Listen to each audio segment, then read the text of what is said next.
Imagine yourself stepping softly into a world far removed from the comforts of modern life. A time when survival itself was a constant challenge, and honor was something to be fought for, not just in battles, but in every waking moment. In this journey, you will walk the same quiet paths as the samurai, feeling the weight of their rigid discipline and the quiet tension of a life shaped by centuries-old codes of conduct. We will explore a world where the delicate balance between life and death is ever present, and the echoes of warriors still reverberate through the air, faintly reminding us of a time when the difference between honor and dishonor could be as swift as the edge of a katana. Tonight, we'll delve into the truth of what it meant to be a samurai far beyond the legends that have shaped their image in popular culture. We will sift through the harsh realities of their existence, the struggles and the sacrifices that went unnoticed, to reveal a life defined by discipline, survival, and an unwavering commitment to duty. Now, take a deep breath. Allow your mind to relax and unwind as we travel back in time to ancient Japan, where every day brought its own battles, both external and internal. Close your eyes for a moment and picture the land of feudal Japan, a nation of mountains, forests, and rivers, where the thick, cool air of early mornings clings to your skin. You stand on the edge of a village, the faint sounds of the bamboo forests surrounding you, rustling softly as the wind stirs through them. The village around you is quiet, peaceful even, but beneath the surface, life is marked by a constant rhythm of struggle and survival. In this world, you are not just a warrior, you are part of a deeply entrenched social order. As a samurai, your life is one of absolute discipline and endless training. From a young age, you have learned that honor is paramount and that it must be protected at all costs. Your daily routine begins before the sun rises, the morning fog still hanging low over the rice fields. The first thing you do is bow to your master, acknowledging his authority, and then you begin your training. It is a training that demands everything from your body, your mind, your spirit. The first hours of your day are spent practicing the art of swordsmanship. The rhythm of the sword is not just something to be learned with the body, but with the soul. You swing your katana in precise, controlled arcs, feeling the weight of the blade as it moves through the air. The sound of steel meeting air is soft, but it carries an intensity that speaks of generations of tradition. Your hands become calloused, your muscles sore from the repetition of the forms. There is no room for error here. Each movement must be perfect. In the hours that follow, you spend time refining your skills with other weapons, naginata, yumi, or perhaps the spear. Your life is one of continuous preparation for a battle that may never come. You know that every mistake on the practice field could be the difference between life and death in the real world. The discipline does not stop with physical training. As a samurai, you are expected to follow the strict code of Bushido, the way of the warrior. Bushido is not merely a set of rules, it is a framework that shapes your entire life. The values of loyalty, courage, benevolence, respect, and honesty guide you through every decision, every action. But there is no escape from the constant pressure to maintain this rigid discipline. There is no room for personal indulgence or weakness. The samurai code leaves little room for error, and one slip-up can lead to the dishonor of your family, or worse, your death. Imagine the weight of this expectation on your shoulders. The understanding that each decision you make, each moment of hesitation, could result in losing your honor or, worse, being forced to take your own life in a ritualistic act of seppuku to restore your family's name. When the day's training finally winds down, the sun begins to set behind the distant mountains, casting a soft orange light across the landscape. The air grows cooler, and the rustling of leaves seems to whisper the weight of your thoughts. It is here, in the quiet of the evening, that you are reminded that your existence is not solely your own. Every action you take, every step you make, is a reflection of the legacy of those who came before you. Your family and your master's family depend on you to uphold their honor. And so, with each new day, you continue driven by a relentless sense of duty, burdened by the knowledge that there is no room for failure. And yet, there are moments when you long for a life outside of this moments, when you wish for something simpler, something free from the ever-watchful eyes of those who judge every movement, every decision you make. But even in those fleeting moments, you know that you cannot turn away. You are a samurai. Your life is a path of honor, of discipline, and ultimately, of sacrifice. As the quiet evening hours settle in, imagine yourself walking through the sprawling streets of a 16th century Japanese castle town. The air is thick with the scent of pine and the faint sounds of distant chatter. You are in the midst of a turbulent period, a time when power shifts with the inevitability of the seasons. In this world, one man stands out. Oda Nobunaga, a warlord whose ambition and drive were matched only by the fear and respect he commanded. As you move through the bustling streets, it is impossible not to feel the weight of his influence. Nobunaga's rise to power was nothing short of extraordinary, marked by a series of calculated decisions and brutal campaigns that carved out his place in history.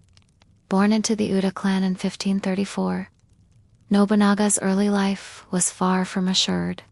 He was the second son, the one who might have been overlooked.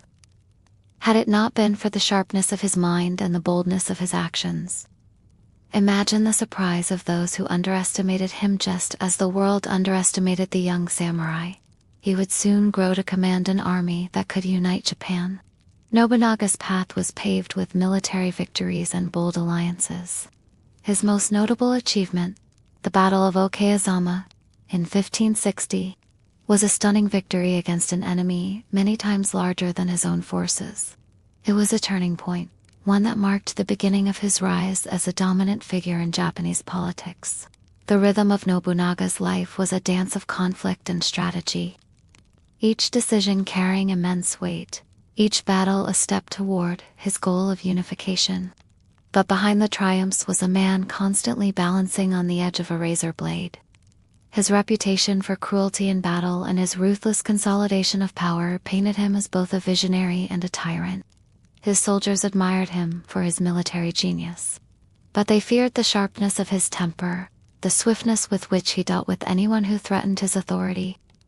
There was little room for compassion in his world. His ambition demanded too much. The fall of Nobunaga came swiftly and unexpectedly. On June 21, 1582, as the sun set and the world began to quiet, the unthinkable happened, a betrayal within his closest ranks. His trusted general Akechi Mitsuhide led a rebellion that shattered the Uda clan's stronghold. Imagine the shock, the horror, as Nobunaga sat in the Hanoji temple, surrounded by his loyal retainers, when news arrived of the betrayal. At first, there was disbelief, but soon, the reality set in. Nobunaga, knowing the futility of escape, chose to take his own life. The moment was both tragic and inevitable. Here was a man who had risen from obscurity to the very heights of power, only to be undone by the treachery of those closest to him. His death was a reminder of the precariousness of power, a stark illustration of how swiftly fortunes can change. As Nobunaga's life came to an end, so too did the vision of a unified Japan under his rule. Yet, his death was not the end of his legacy. His ambitious dream of unification was carried on by his successor, Toyotomi Hideyoshi, who would eventually achieve what Nobunaga had started. But that moment, the quiet evening when Nobunaga's life was tragically cut short, remains a poignant reminder of the price of ambition, the fragility of life, even for those at the pinnacle of power. You may wonder what went through Nobunaga's mind in those final moments. Perhaps there was a sense of inevitability, a recognition that his life, defined by battle and conquest, was always at risk. Or perhaps, as he faced the end, there was a fleeting thought of what could have been, what his life might have looked like had he lived to see his dreams come to fruition. But for now, the memory of his life remains etched in history. Not just for his military genius, but for the dramatic and tragic end that marked the final chapter of his journey. Now, as the night deepens and the world quiets, let us turn our attention to the tools of the samurai, their armor and weapons. These were not merely instruments of war, but symbols of status, discipline, and art. The items that these warriors wore and wielded were as much a reflection of their inner world as they were tools of survival.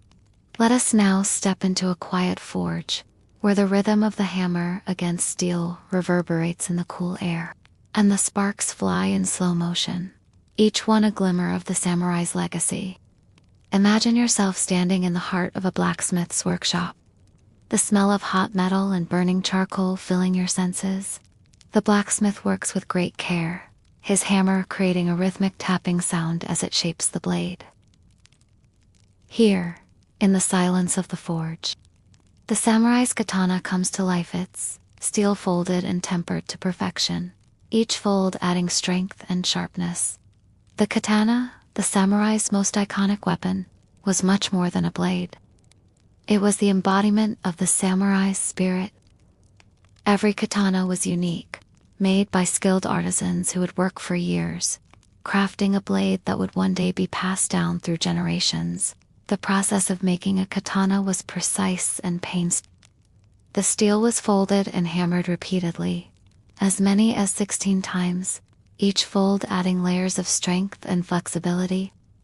The final result was a blade that could cut through armor as easily as it could slice through the air. Its sharpness, a thing of both beauty and deadly precision. But the katana was not merely a weapon. It was a reflection of the samurai's discipline.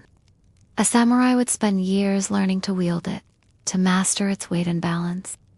The way the blade moved through the air in a fluid, controlled arc spoke not only of the samurai's physical prowess, but also of his mental state. A samurai did not just swing his sword, he performed a dance with it. Each movement was calculated, each strike deliberate. As you stand here, you can almost hear the quiet sound of a katana being unsheathed, its smooth, metallic whisper breaking the silence of the room. Imagine the feel of the blade in your hands, its weight shifting gently with each movement, as if it were an extension of your own body. The sword's curvature fits perfectly in the hand, and you can feel the balance, the careful design that allows it to perform with such deadly grace. But the katana was only one part of the samurai's arsenal.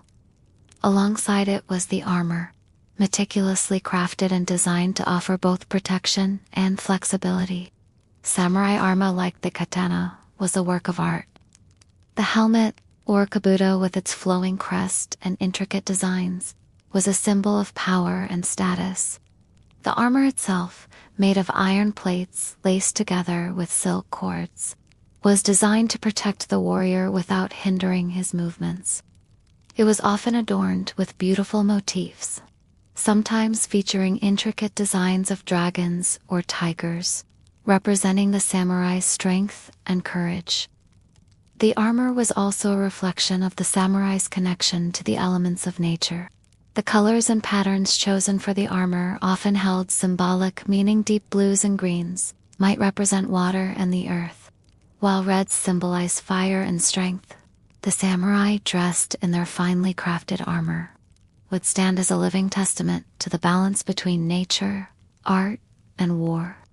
In the quiet of the night, imagine the samurai donning his armor, the weight of it settling onto his shoulders. Each piece was fastened with deliberate care, the straps and cords ensuring a snug fit. As the samurai moved, the quiet rustle of his armor would accompany him, a constant reminder of the battle he was always prepared for, even in moments of peace. But beyond the functionality, the armor also carried with it the solemn duty of the samurai. The way a warrior adorned himself spoke to his honor, his commitment, and his place within the rigid structure of samurai society. It was not just about defense, but about embodying the warrior spirit with every movement, every stance, every battle. In the quiet hours of the night, As the forge cools and the blade hardens, the katana and armor remain. These tools were not just designed for battle. They were designed to embody the samurai's way of life, a life shaped by discipline, respect, and unwavering duty. Now, as the warmth of the forge fades into the quiet coolness of night, we turn our attention away from the weapons and armor of the samurai and look to another aspect of their world, the elite of feudal Japan. As the shadows grow longer and the world around you softens, imagine the quiet opulence of the feudal Japanese elite. In a world defined by constant conflict and rigid codes, the nobility of Japan. Lived, lives marked by contrasts. Lavish feasts, delicate tea ceremonies, and a culture that celebrated grace and beauty, all existing against the backdrop of a society built on samurai discipline and military struggle. Picture yourself walking through the quiet gardens of a noble's estate. The soft rustling of bamboo leaves carried by a gentle breeze. The air is fresh, fragrant with the scent of flowers in bloom, and the earth beneath your feet cool with the dampness of evening. The stillness here is a far cry from the noise and tension of the battlefield, yet it too is filled with a quiet intensity, a reflection of the discipline and formality that governs every aspect of life. In this world, luxury is not something simply enjoyed. It is a way of life, a reflection of one's status and adherence to the highest ideals of culture.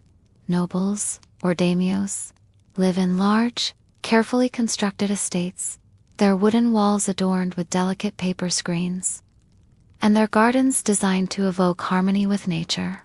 The sounds of nature, the chirping of birds, or the rustle of leaves, are carefully incorporated into the aesthetic experience of these homes, fostering a deep sense of tranquility. Inside, the atmosphere is calm, almost ceremonial.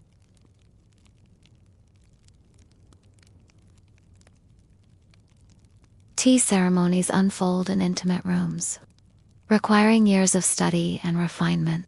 Imagine sitting quietly on tatami mats, watching as the tea master moves with deliberate, fluid motions, each gesture filled with meaning.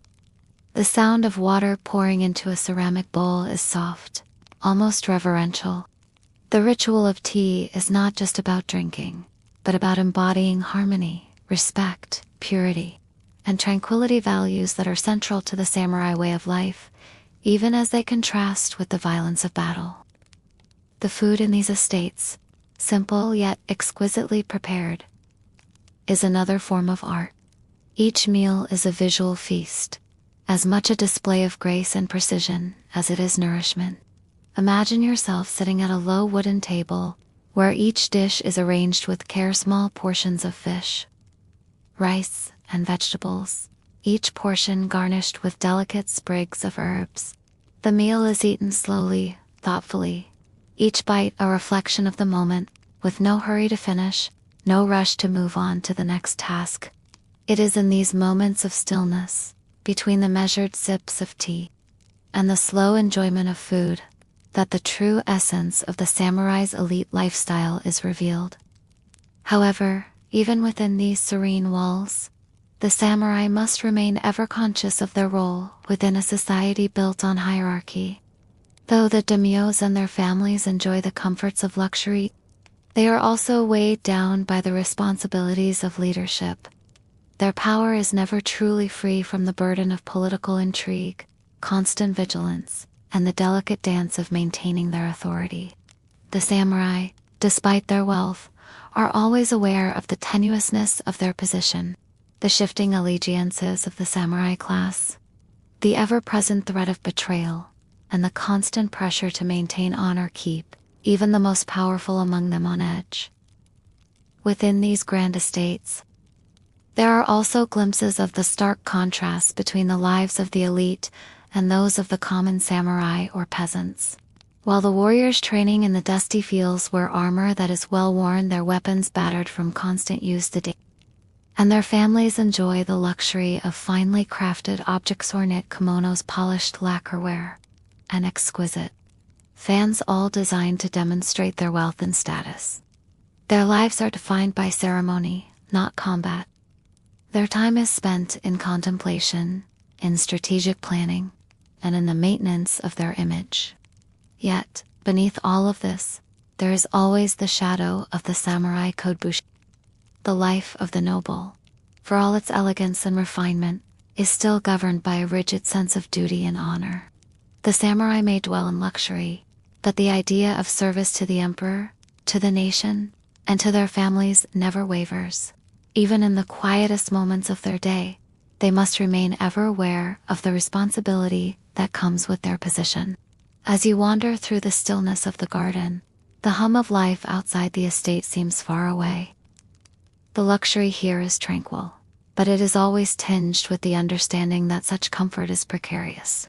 The samurai, whether elite or common, live with the knowledge that their status could be upended at any moment, whether by political upheaval, betrayal, or the slow, grinding force of history itself. And as the evening deepens, the garden around you fades into shadow. The quiet whispers of nature fill the air, carrying with them the weight of a time long past. Yet as you reflect on the samurai, their discipline, their weaponry, and their lives of both luxury and struggle, it becomes clear that the samurai's true essence lies not in the grand estates or the graceful rituals, but in the quiet, unwavering strength with which they faced the challenges of their world. It is this balance between beauty and violence, discipline and indulgence, that shaped their legacy. As the night wraps its gentle arms around you, we return to the quiet stillness of the present moment, the hum of modern life softening in the distance. The samurai, once warriors of an ancient age, now exist only in the whispers of history, their legacy carried on through the traditions, culture, and stories they left behind. Their lives, filled with honor and sacrifice, with quiet moments of contemplation and the ever-present threat of violence, offer a glimpse into a world that is both distant and strangely familiar. A world where discipline was the foundation of life, where each decision was made with the weight of centuries of tradition, and where luxury could never fully shield one from the constant turbulence of life. As you drift off to sleep, let the stories of the samurai, of their struggles, their triumphs, and their enduring legacy softly echo in your mind. The world they inhabited may be long gone, but the quiet lessons they imparted about honor, duty, and balance remain timeless. Take a deep breath now, and as the quiet rhythm of your breath becomes steady, allow the thoughts of the samurai to fade, leaving you in peaceful, restful sleep. Let the calmness of their world settle over you, carrying you into the gentle embrace of the night.